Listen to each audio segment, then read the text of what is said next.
We got some new information on the pastor's son who was accused of holding vulnerable adults in the pastor's basement, captive, leading to the death of one of those vulnerable adults. And none of this new information is good. It's quite hard to stomach. If you thought it was bad, it's worse. Now, Donnie Ray Birchfield, Lancaster, South Carolina, he was charged with murder, SA, 18 different charges, financial crimes, abuse of a vulnerable adult, false imprisonment, all kinds of stuff, not good stuff.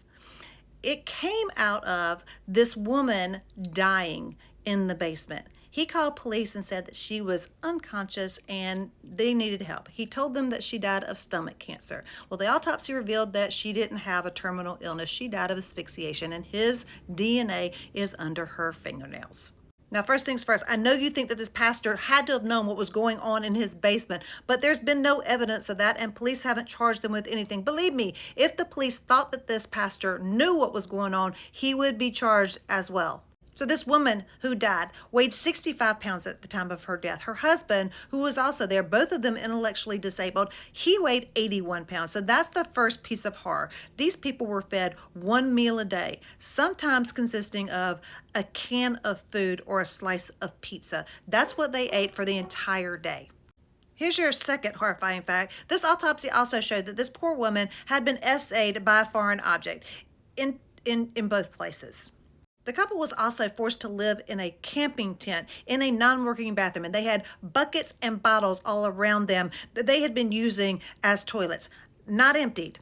The two other women told police officers that they had been subjected to physical and psychological abuse for years, including disrobing them and sitting them in front of a fan as a form of punishment, choking them until they were unconscious on multiple occasions, making them ask for permission to use the bathroom or to take a shower, and sometimes they would go at least 2 weeks without having a shower.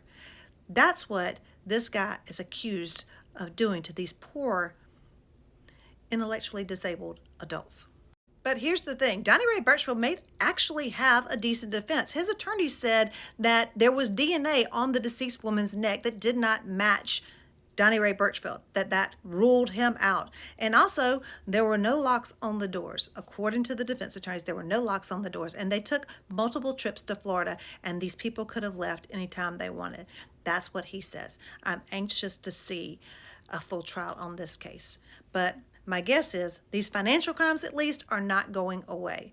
And I think some of the other charges are not going away either. But he's got a defense to the most heinous of the charges, so we'll see if a jury buys it.